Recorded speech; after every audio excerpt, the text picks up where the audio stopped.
എന്നാലും വേണമല്ലോ.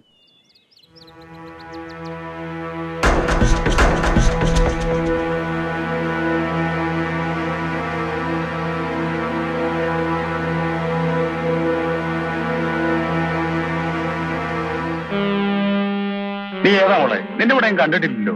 Private taxi ആവും. നമ്മുടെ ജെയിംസിന് ഇപ്പൊ ഇറക്കിപ്പോയ വണ്ടിയാ. ആണോ? കൊള്ളാമല്ലോ. പിന്നെ സാധനം ഇതിലുണ്ട്. ആ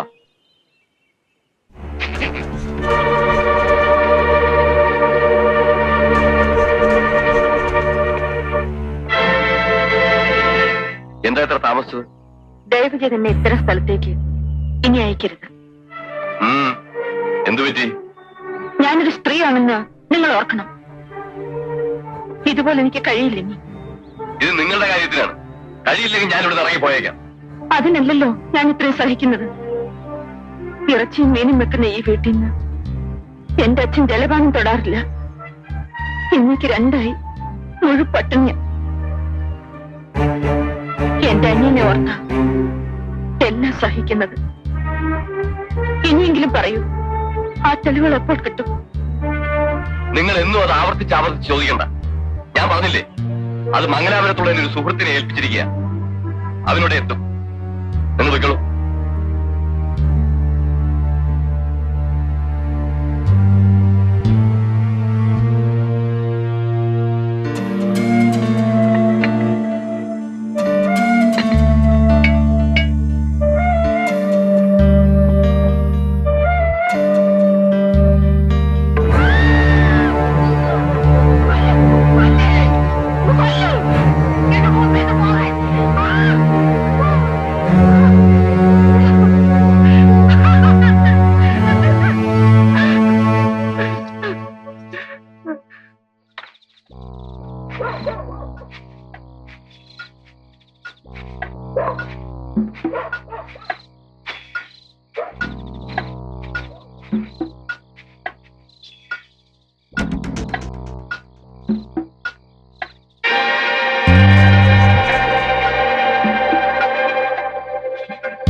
ഹലോ ഹലോ, ആരാ വിളിച്ചത്? റിങ് ചെയ്ത പോലെ തോന്നി. എടുത്തപ്പോ ഡെഡായി. നമ്മുടെ ടെലിഫോൺ നാറികളും.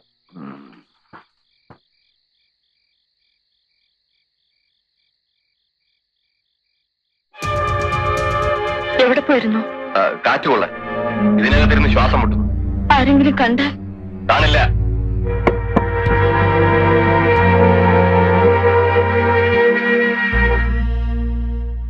നിങ്ങൾ കൊണ്ടുവന്ന 50,000 കൊണ്ട് എന്റെ കാര്യം നടക്കില്ല. ചുരുങ്ങിയ 4 ലക്ഷം രൂപയെങ്കിലും വേണം. ജയ, ഞാൻ പറയുന്നൊന്ന് കേൾക്കൂ.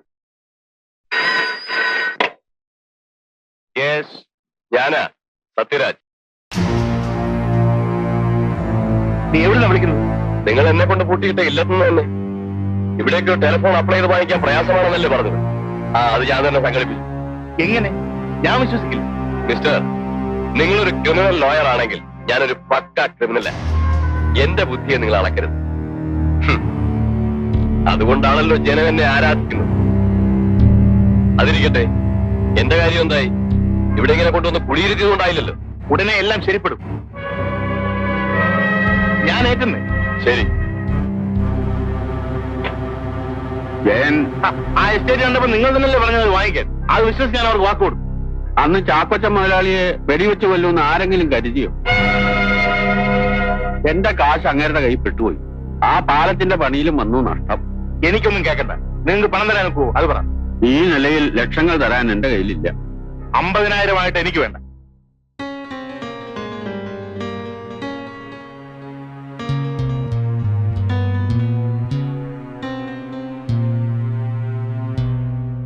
$50,000 വന്നിരിക്കുന്നു ദരിദ്രവാസി.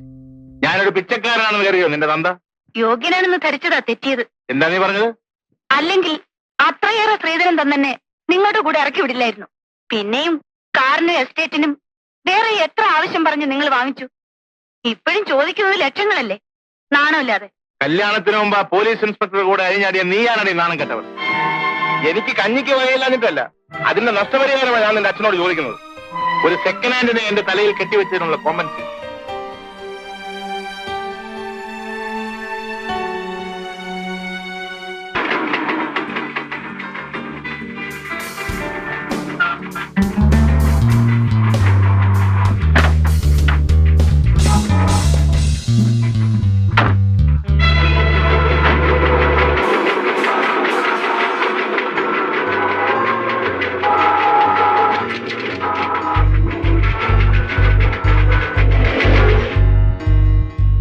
മകന്റെ ഗേൾ ഫ്രണ്ട് ആരാണെന്നറിയും? ഗീതയില്ലേ? ഞാനും തിരുവനന്തപുരത്ത് കൂട്ടി കുഴപ്പമായ അവളുടെ അനുജത്തി. ചേച്ചി ജോലി എന്താണെന്ന് അറിയാമല്ലോ. വിൻസെന്റ് മകനെന്ന് ഉപദേശിക്കണം. ഈ പോക്ക് നന്നല്ല.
എവിടെ നിന്ന് കൊണ്ടുവരുന്നു? ആർക്കാണ് കൊണ്ടുവന്നേ? അറിയില്ല സാർ. അറിയില്ലേ? വണ്ടി ഇവിടെ എത്തിയ ഈ നമ്പർ വിളിക്കാനാണ് സാർ പറഞ്ഞത്. 74584 ഇവിടത്തെ ഫോൺ നമ്പറാണോ? അതെ.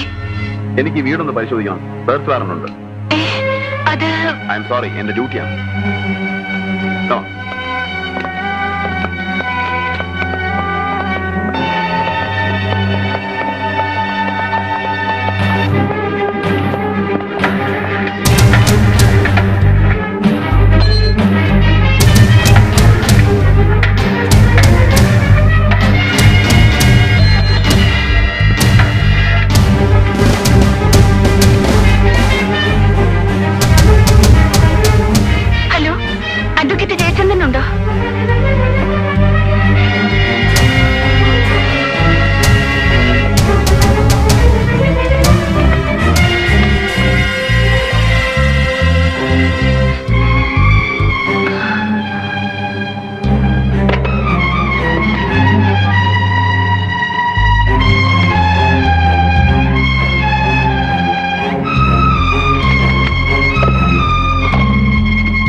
ഏതാണ്ട് 2.5 കോടി രൂപയുടെ സിമന്റ് ഇറക്കുമതി ചെയ്തതായിട്ട് ഈ ഫയലിൽ കാണുന്നത്. ഒരു ധർമ്മസ്ഥാപനത്തിന്റെ പേരിൽ ഇറക്കുമതി ചെയ്ത ഈ സിമന്റ് അത്രയും സ്വകാര്യ ഏജൻസികൾക്ക് ബ്ലാക്കിൽ വിറ്റതായും രേഖയുണ്ട്. ചാക്കോച്ചന്റെ കൊലപാതകവുമായി ഈ ഇടപാടുകാർക്ക് ബന്ധമുണ്ടെന്ന് സൂചിപ്പിക്കുന്ന ഏതാനും എവിഡൻസുകൾ ഈ ഫയലിലുണ്ട് സർ. ഐ സി. കണ്ടിടത്തോളം അത്ര നിസ്സാരന്മാരല്ല ഇതിന്റെ പിന്നിൽ. പെട്ടെന്ന് കൈകാര്യം ചെയ്ത് അവസാനിപ്പിക്കാവുന്ന ഒരു കേസുമില്ലത്. ബാലു, ഇത് സംബന്ധിച്ച് മറ്റു വല്ല റെക്കോർഡുകളും തന്റെ കയ്യിലുണ്ടോ? ഇല്ല സർ, ഞാൻ എല്ലാം ഏൽപ്പിച്ചു. ഗുഡ്. ഞാനൊക്കെ ഒന്ന് പഠിക്കട്ടെ, എന്നിട്ട് മതി അടുത്ത നീക്കം. നിസ്സാരമായൊരു പഴുത് കിട്ടിയാൽ അവന്മാർ രക്ഷപ്പെടും. We must not allow that sir. അതുവരെ ഈ റാക്കറ്റിനെ പറ്റി നമ്മൾ രണ്ടുപേരും മാത്രം അറിഞ്ഞാൽ മതി sir. Anyhow, you have done something very commendable Balu. Please keep it up. Thank you sir.